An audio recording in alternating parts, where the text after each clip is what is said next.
communication avec l'école, se faire entendre et écouter pour mieux collaborer.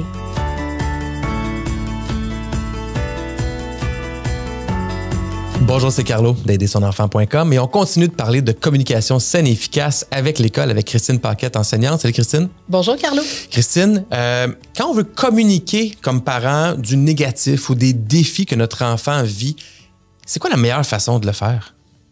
Il y a toujours moyen justement de le faire par courriel, mais je pense quand on est inquiet, autant l'enseignant que le parent, prendre le temps d'appeler, demander un appel téléphonique pour partager vraiment clairement, être certain qu'il n'y aura pas d'interprétation. Ouais. Parce qu'on s'entend que parfois par courriel, c'est peut-être, oui, plus rapide, mais c'est pas nécessairement bénéfique dans le sens où ça se peut qu'on n'ait pas bien fait transparaître la réalité. Ah, t'as tellement raison. Puis le parent là, qui va t'appeler en début d'année, par exemple, dire « OK, ben mon enfant il est dyslexique ou mon enfant n'a jamais été bon en maths, blablabla. » Qu'est-ce que t'en penses quoi de ça? Il faut faire attention justement à ces idées préconçues-là parce qu'en entendant ça, souvent l'enfant va faire « Mais pourquoi je me forcerais d'abord? Parce que de toute façon, papa, maman le savent, je ne suis pas bon, je ne suis pas bonne. » L'attente est rendue là. Exact. Il faut tout le temps garder en tête et ça le démontre également dans les pratiques efficaces.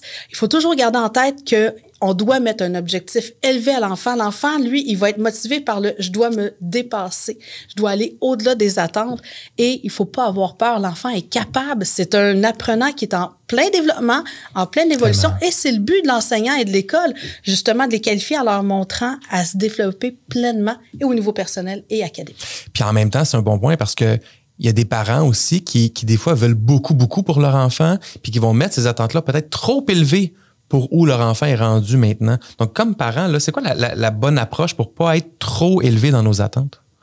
Très bonne question. Je dirais, pour pas trop être élevé dans nos attentes, il faut vraiment se raccorder à notre enfant, voir qu'est-ce qu'il est capable de faire, ne serait-ce que de commencer par des défis un peu plus petits et par la suite, justement, aller en les augmentant.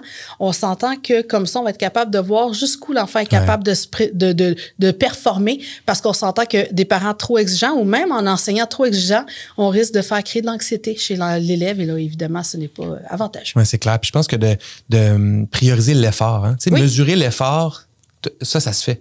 Les résultats, des fois, sont pas toujours en lien avec les efforts, surtout chez les jeunes qui ont des difficultés ou des troubles d'apprentissage. Mais quand on se focus sur l'effort, là, je pense que le parent joue un rôle vraiment intéressant. Là. Effectivement, mais l'enseignant aussi, parce qu'on s'entend que, exemple, l'enseignant, je mets beaucoup de collants. Même en 4e, 5e secondaire, je mets pareil des collants, on s'entend. L'élève qui est passé de 30%, qui, septembre, octobre, novembre, ses résultats étaient autour de 30%, mais qui monte à 48%. Wow! Mais quel bond de 18%! Absolument. Là, je sais qu'il y en a qui vont faire « Ah, mais 48, il est quand même en échec. » Non, il a augmenté de 18%.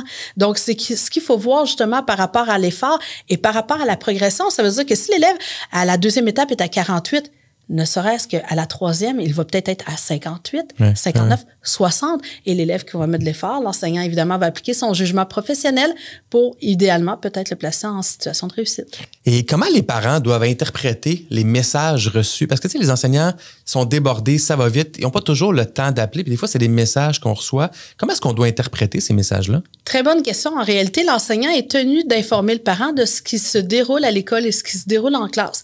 Ce qui veut dire que lorsqu'on a des mémos, des petits manquements qui sont écrits, c'est pas nécessairement pour commencer à recevoir votre enfant avec une brique, un fanal ou carrément le recevoir en le disputant.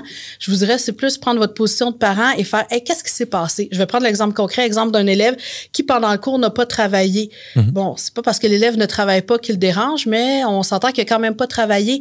Donc, essayez de voir qu'est-ce qui s'est passé. Est-ce que c'est parce qu'il y a eu une dispute entre meilleurs amis dans la cour d'école? Est-ce qu'il y a eu un problème lors du jeu, lors de la récréation? Pour le primaire ou à la pause, lors du secondaire, peut-être qu'il y a eu un conflit également. Donc, évidemment, ces mémos-là, souvent, il y a certains parents qui vont avoir tendance à prendre au pied de la lettre de « Eh ben écoutez, c'est clair que là, je vais intervenir. » Je vous dirais, allez-y selon le détail que l'enseignant. Ou de se sentir blâmé aussi. Et effectivement, mais pourtant, c'est pas du tout le cas. On s'entend, c'est vraiment juste informer de ce qui se déroule en classe, de ce qui se déroule à l'école et également, dans le fond, de permettre une belle collaboration entre le parent, dire « Hey, écoutez, au souper, là, bon, puis comment s'est passé ta journée? Ah ouais, mais ça s'est passé comment tel cours? J'ai vu que tu n'avais pas travaillé. Donc, ah ouais, mais là, ça ne l'est pas bien parce que mon ami m'a laissé, puis j'étais tout seul pour la pause. » Donc, on s'entend que c'est le genre d'intervention, dans le fond, à laquelle on s'attend. Et est-ce qu'il y a des meilleurs moments ou des moments pendant lesquelles il ne faut pas communiquer. Je pense, mettons, les vacances de Noël ou la fin de semaine. Est-ce qu'il ne faut pas le faire comme parent ou on assume que l'enseignante va le consulter au moment où ça lui convient? Bonne question. C'est clair que si on est dans des journées fériées, la fin de semaine ou les congés, entre autres, il se pourrait évidemment que l'enseignant ne réponde pas, mais encore là, tout dépendant de l'enseignant que vous allez rencontrer en début d'année, ça se pourrait que l'enseignant vous dise que vous pouvez m'écrire à tout heure, ça va me faire plaisir. Oui, donc, les enseignants vont souvent mentionner ça prend 48 heures, 72 heures pour que je réponde. Ils vont le nommer là, la durée de l'attente à attendre avant de recevoir une réponse. Là. Probablement un bémol dans le congé du temps des fêtes. Oui, probablement. ou la semaine de relâche. Merci, Christine. Ça fait plaisir.